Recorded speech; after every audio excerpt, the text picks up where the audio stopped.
Noakhali express এবারের BPL এর সবচাইতে আলোচিত দল। নোয়াখালীর মানুষের আশা ভরসা সব কিছুই প্রথমবারের মতো অংশগ্রহণ করছে বলেই না, দলটা দলে ভিড়িয়েছে দেশি বিদেশি সব নামী ক্রিকেটার। বলা যায় এখন পর্যন্ত নোয়াখালীর মানুষের যা আশা প্রত্যাশা তার সব কিছুই পরিপূর্ণভাবে পূরণ করতে পেরেছে নোয়াখালী এক্সপ্রেস।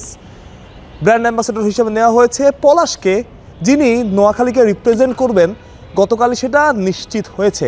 এখন সবচাইতে বড় প্রশ্নের জায়গাটা নোয়াখালীর অধিনায়কত্ব কে করবেন, কে হতে পারেন অধিনায়ক।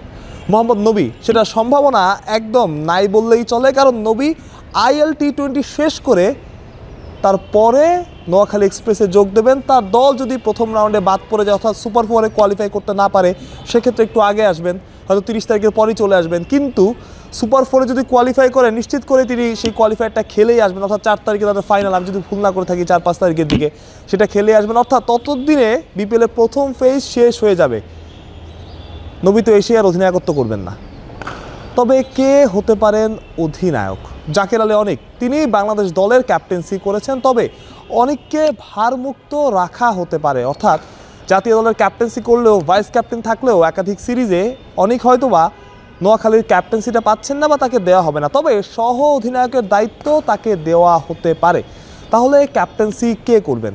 নোয়াখালী এক্সপ্রেসের যতটুকু খবর, যতটুকু শোনা যায়, এবং খালেদ মাহমুদ সুজনও বলেছেন, নোয়াখালী এক্সপ্রেসের প্রথম পছন্দ সৌম্য সরকার। অর্থাৎ সৌম্যই হতে পারেন নোয়াখালীর ক্যাপ্টেন যদি তিনি রাজি হন। এখন এটাও একটা প্রশ্ন, সৌম্য রাজি হবেন কিনা। নিকট অতীতে সৌম্যকে তেমন ক্যাপ্টেন্সি করতে দেখা যায় না, যদিও সৌম্য সিনিয়র ক্রিকেটার, অনেক এক্সপিরিয়েন্স তার আছে, তার ওই ক্যালিভার আছে, কিন্তু ক্যাপ্টেন্সি তো একটা ভিন্ন জিনিস। কালকে মোহাম্মদ সালাউদ্দিন বলছিলেন যে একটা দলের ক্যাপ্টেন প্রয়োজন হয় না, প্রয়োজন হয় লিডার। ক্যাপ্টেনকে অবশ্যই লিডার হতে হয়, এবং সৌম্য আগ্রহী কিনা কোনো ফ্র্যাঞ্চাইজি টুর্নামেন্টে ক্যাপ্টেন্সি করতে সেটাও দেখার উচিত। অনেক সময় এরকম হয় যে আমরা তাকে ক্যাপ্টেন্সি ম্যাটেরিয়াল মনে করি, যাকে আমরা ক্যাপ্টেন হিসেবে চাই, সে অনেক সময় বিভিন্ন কারণে, বিভিন্ন চাপের কারণে, কারণ ব্যাটিংটাই তো ফার্স্ট প্রায়োরিটি থাকে। আপনি যতই ভালো ক্যাপ্টেন্সি করেন, দিন শেষে আপনার ব্যাটে যদি 4-6 না আসে, আপনি যদি 50 না করতে পারেন, আপনি যদি দলের প্রয়োজনে রান না করতে পারেন, তাহলে ওই ক্যাপ্টেন্সির ভ্যালু কারো কাছে থাকবে না। আপনি দলকে চ্যাম্পিয়ন করেন না, দিন শেষে ওই নামের পাশে স্কোর কার্ডটাই দেখবে, মানে স্ট্যাট দেখবে যে গত আসরে সৌম্যের পারফরমেন্স কে ছিল, কী ছিল। বাট হ্যাঁ, ক্যাপ্টেন হয়েও ভালো পারফর্ম করা যায়, ক্যাপ্টেন হয়েও রান করা যায়, ক্যাপ্টেন হয়েও উইকেট নেওয়া যায়। এখন সৌম্য সেই চাপটা নিতে পারবেন কিনা, এবং বিপিএল তো অনেক কিছুই হয়, সেই সব কিছু মিলে সৌম্য সেই চাপটা নিতে চাইবেন কিনা, সেটাই এখন বড় প্রশ্ন।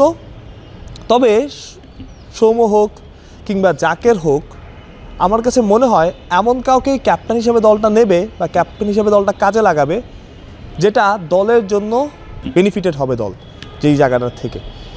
এখন সেটা সৌম্য হতে পারে, অঙ্কন হতে পারে, জাকের আলী অনিক হতে পারে, কিংবা বিদেশি কেউ যে পুরো আসরটা দলকে সার্ভিস দিবেন। কুশল পেরেরার কথা আপনি বলতে পারেন, কিন্তু কুশল পেরেরা টুর্নামেন্টের অর্ধেক পথে নাই হয়ে যাবে, কারণ তাদের সিরিজ আছে একটা পাকিস্তানের সাথে, সেটা খেলে হয়তো ব্যাক করবে, সেজন্য তাকেও দেওয়া যাচ্ছে না। অন্য যে অ্যাভেলেবেল অপশনগুলো আছে তাদের মধ্যে চিন্তা করতে হবে। আমার মনে হয় দেশি কাউকেই তারা চিন্তা করবে, দেশি কোনো ক্রিকেটারকেই তারা চিন্তা করবে, যারা সেই জায়গাটা থেকে দলকে খুব ভালোভাবে নেতৃত্ব দিতে পারবে। আশা করি সেই অপশনটা নোয়াখালী এক্সপ্রেস খুঁজে পাবে। সৌম্য সরকার যদি হয়, আমার কাছে মনে হয় বেস্ট অপশন, কারণ সৌম্য সবাইকে চেনে, সবার সাথে তার সম্পর্ক আছে। সেই জায়গাটা থেকে সৌম্য খারাপ অপশন না, সৌম্য অবশ্যই ভালো অপশন। তবে সৌম্যকে অবশ্যই রাজি হতে হবে। মাহফুজ প্রত্যয়, বিডি ক্রিক টাইম।